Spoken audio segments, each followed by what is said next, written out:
आप सुन रहे हैं नीरजा मंडल की नीरू से मैडम आईएएस बनने की कहानी।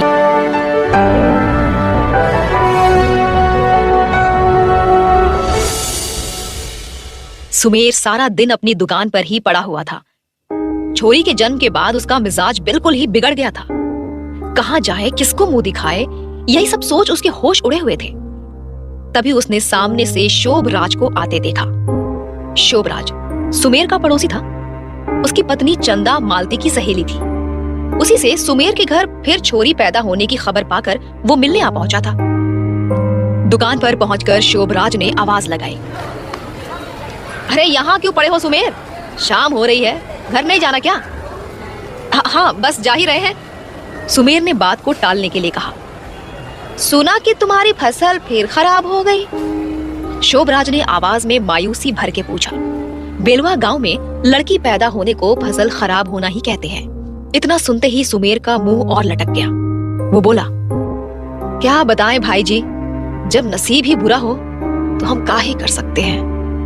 वो तो है। शोभराज हाँ में हाँ मिलाते हुए बोला, लेकिन जी छोटा करके क्या फायदा। हिम्मत रखो, अभी तो जीवन बाकी है और जवानी भी। सिरजा देवी ने चाहा तो अगली फसल मनचाही होगी। शोभराज की पत्नी ने पिछले ही साल 2 बेटियों के बाद बेटा पैदा किया था।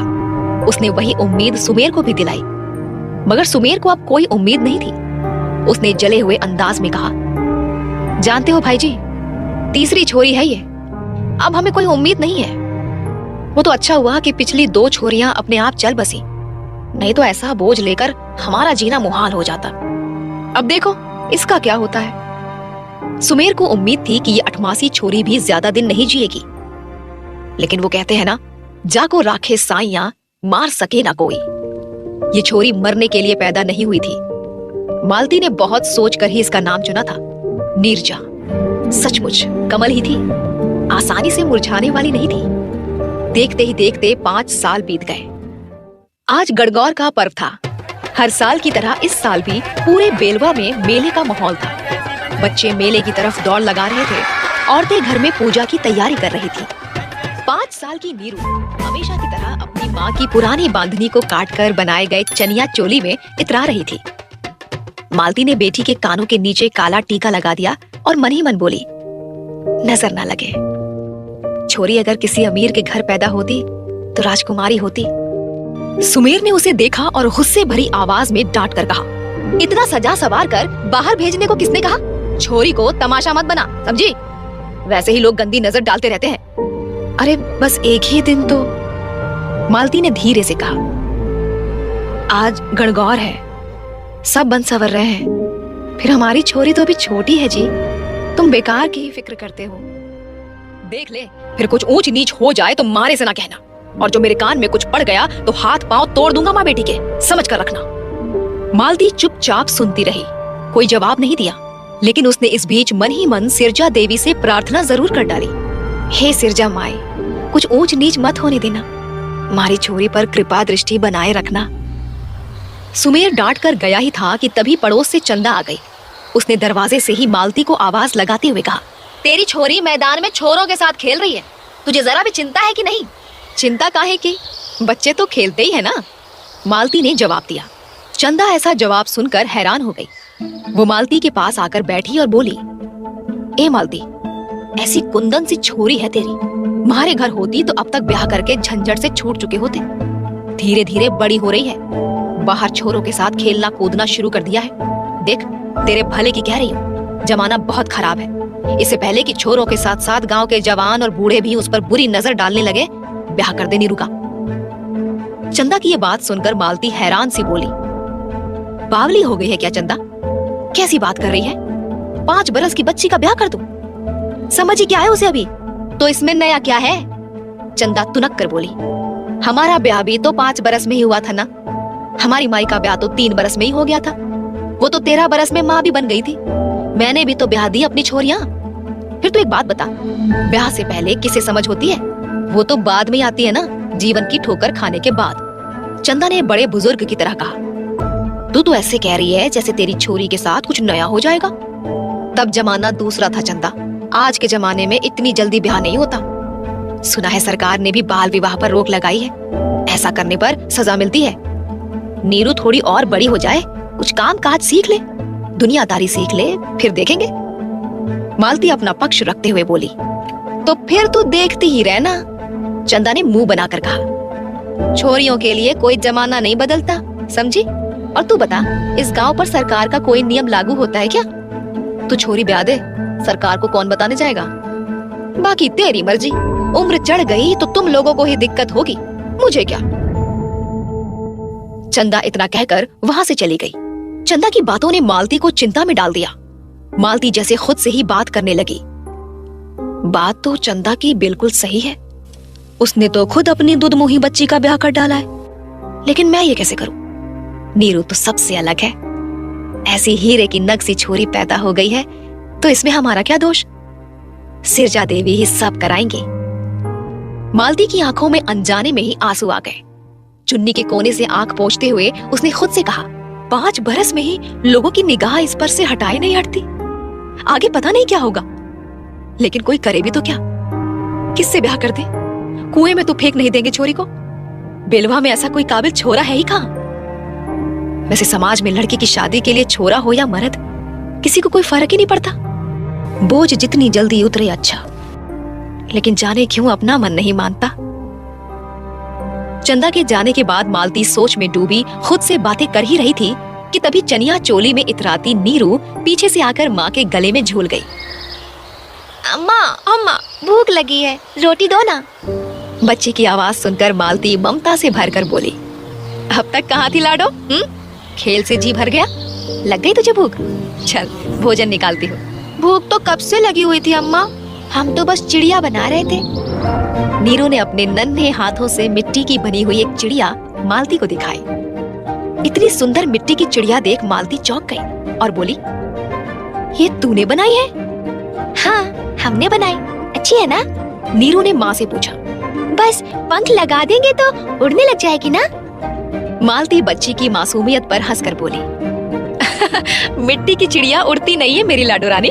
उड़ने की कोशिश की तो गिर जाएगी, फिर टूट जाएगी। अब जल्दी से हाथ धोकर आजा, मैं खाना निकालती हूँ। सुमेर हमेशा उसे कोसता था कि एक छोरा पैदा नहीं कर सकी, वरना मिट्टी के बर्तन और खिलौने बनाने के काम में वो हाथ बटाता।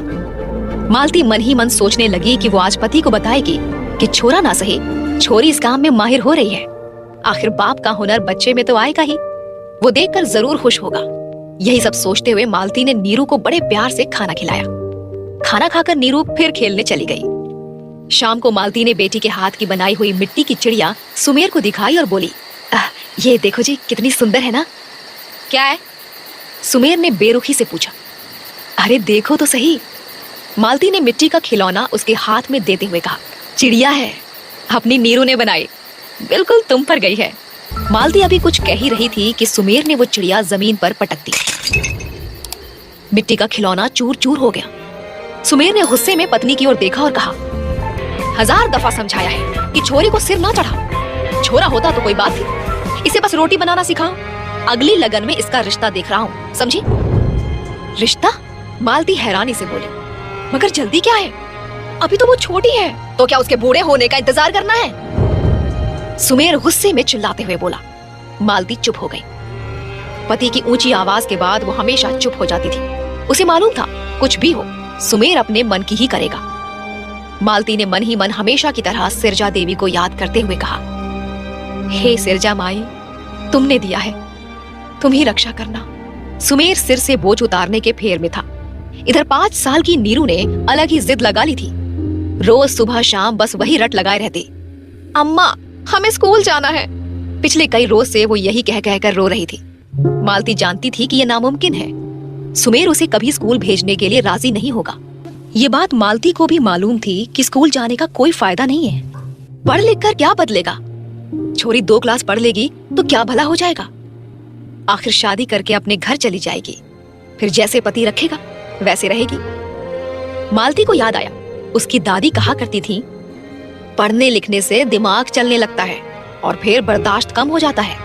अब भला बताओ, जो औरत बर्दाश्त ही ना कर सके वो जिएगी कैसे? मालती को माँ की बात भी याद आई। वो कहा करती थी, ये दुनिया औरत के बर्दाश्त करने से ही चल रही है छोरी। याद रखना, जिस दिन औरत ने बर्दाश्त करना बंद कर दिया, उस दिन समझो धरती पलट जाएगी, कोई नहीं बचेगा। मालती को भी मालूम था कि मर्द अपनी बात कटते हुए नहीं सुन सकता, औरत को ही चुप्पी रखनी पड़ती है। छोरी का ना पढ़ना ही ठीक है। उसने अपनी ओर से पूरा जोर लगाकर नीरू को समझाने की कोशिश की और उसे डराते हुए कहा, क्या करेगी स्कूल जाकर? पता है ना, वहां टीचर बच्चों को बेत से मारते हैं, मुर्गा बना देते हैं। जब नीरू डरी नहीं तो मालती ने उसे घर की मजबूरियां समझाने की कोशिश की। कैसे पाठशाला जाएगी? तेरे बाबा के पास इतना रुपया नहीं है कि तेरी पढ़ाई कराए। ऐसा कर, अब तू घर के काम में हाथ बटाना शुरू कर। आज मैं तुझे रोटियां गोल गोल करना सिखाऊंगी, फिर तू आटे की चिड़िया भी बना लेना।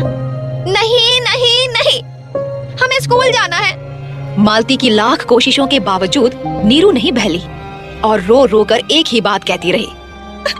सब जाते हैं, नया कपड़ा पहनकर, चप्पल पहनकर, तख्ती और बस्ता लेकर, हमको भी जाना है। इतना कहकर नीरू ने फिर रोना शुरू कर दिया। रात में सुमेर दुकान से लौटा तो मालती ने उससे फिर कहा, सुनो जी, मैं क्या सोच रही थी कि अगर छोरी कुछ लिखना पढ़ना सीख जाएगी, उसे अपना नाम लिखना आ जाएगा तो अच्छा रहेगा। ब्याह के बाद कभी चाहेगी तो हमें चिट्ठी पत्री लिख सकेगी। पाठशाला में नाम लिखा देने में हर्ज ही क्या है? सुमेर गुस्से में उबलते हुए बोला, लगता है कि बिना पिटे तुम दोनों नहीं मानोगी। चिट्ठी किसको लिखेगी? यहाँ कौन पढ़ेगा उसकी चिट्ठी? यहाँ से जाए बस, किसी चिट्ठी तार की जरूरत नहीं है। तू चुपचाप अपने काम से काम रख, लड़की को बढ़ावा मत दे। फिर से समझा रहा हूँ। और वैसे भी यहाँ पर कोई खजाना नहीं गड़ा हुआ है, खाने पीने भर का हो जाता है, वही बहुत है। इतना बोल सुमेर ने गुस्से में खाने की थाली पटक दी और सीधा बिस्तर पर जाकर सोने के लिए लेट गया। लेकिन मालती देर तक जागती रही।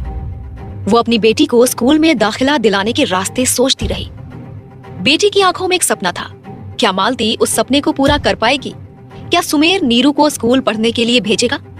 ये जानने के लिए सुनिए अगला एपिसोड।